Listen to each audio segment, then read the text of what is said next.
The Supreme Court just cleared the way for 3 million federal layoffs. That's a staggering $25 billion in annual savings. But what does this mean for us? Service delays are on the horizon, and local economies could buckle under the cuts. Who wins in this scenario? And who pays the price? Watch the full video to find out.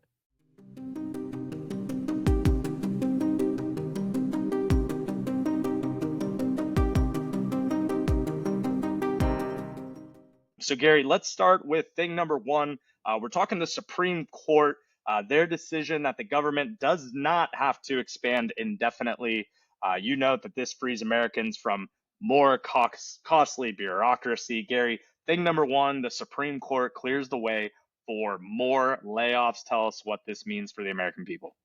All right, so Rob, you know the rule around here. We are policy, not politics, but from a policy point of view, this is a gigantic win for the American people. Previously, our government only went in one direction. It just grew, and every time there was something new, a new job, a new agency, a new something or other, it could only grow. There was no way to cut the size of government, so anytime the government expanded, that was the new size and growing from there. So we had a situation a month or two ago where DOGE, the Department of Government Efficiency, recommended a certain number of cuts to the bureaucracy, and a lower court issued an injunction saying you can't do this. Well, the Supreme Court on July 8th said, yes, they can, and it's a great win for the American people. This allows the Trump administration to proceed with some layoffs at federal agencies, including the IRS, agriculture, Health and Human Services, and others while this litigation continues. Of course, there'll be more litigation. It's the United States. This is what we do well. But in the meantime, these cuts facilitated through buyouts and probationary employee terminations target, ready for this, Rob? The federal workforce approaches 3 million civilian employees. Those 3 million employees are larger than the population of 26 individual states.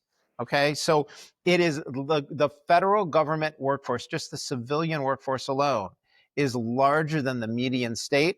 Now, I'm going to add to that, that state and local employment is another 20 million people, and the military is another 2 million people for a total government payroll of, ready for this, 25 million employees. Okay, so why can't we cut this? Why can't this happen? Now, proponents highlight potential cost savings, about $25 billion annually for a 10% staff reduction. Great, that seems like a good start. Some government advocates warned of potentially offsetting losses, claiming, of course, that productivity disruptions, I can't say productivity disruptions when it comes to government employees, severance costs and severance delays could have an impact. IRS and other agency cuts threaten increased tax collection. Guys, I was already sold on the idea. No need to sweeten it.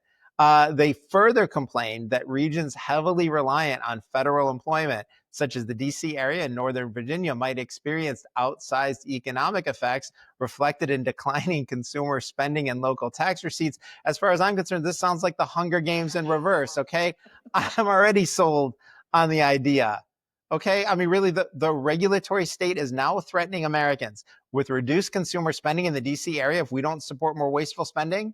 This is the craziest thing ever. I mean, like, they're not even trying to make good arguments. They're just saying, but money for us, less for you. So, you know, I'm sorry, I don't have a lot of sympathy. Let's cut it and call it a good start and keep going. And yeah. By the way, I'm going to point out the unbelievable success that Javier Milei has had in Argentina, completely slashing the bureaucracy there. He got inflation under control. He got their budget under control. He did all of this in under a year. Let's learn from Argentina. Yeah, great example there, Gary. And I think, like as you said, I'm sold. I'm sold as well. Love everything that we're hearing out of this. Now, obviously, on the other side, right, you're hearing government employees. They're saying service disruptions, reduced spending in the DC area without this, what we would call excessive and ridiculous spending, but that's another conversation. You say though this has a dual benefit. What do you mean by that, and why?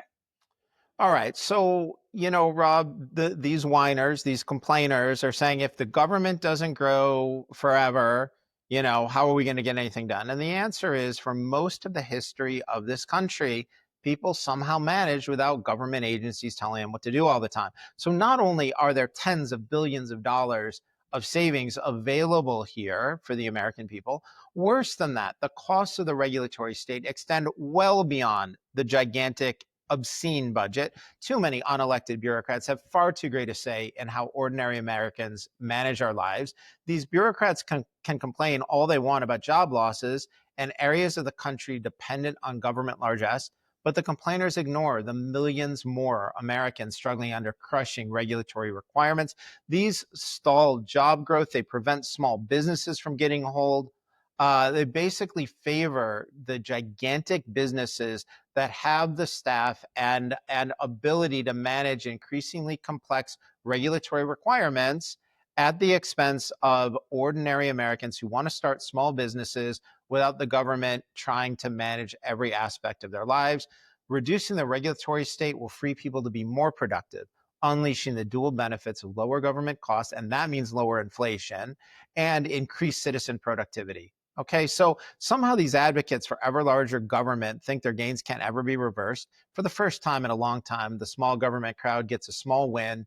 It's not huge. It's not going to bring the government under control, but this is a great start. And the more that's done to reduce the size and scope of the regulatory state, the better and healthier we are going to be as a people. And you know what, Rob? You and I both run small businesses, right? Better for people like us to be able to start businesses, hire people, and grow. That's great for the economy.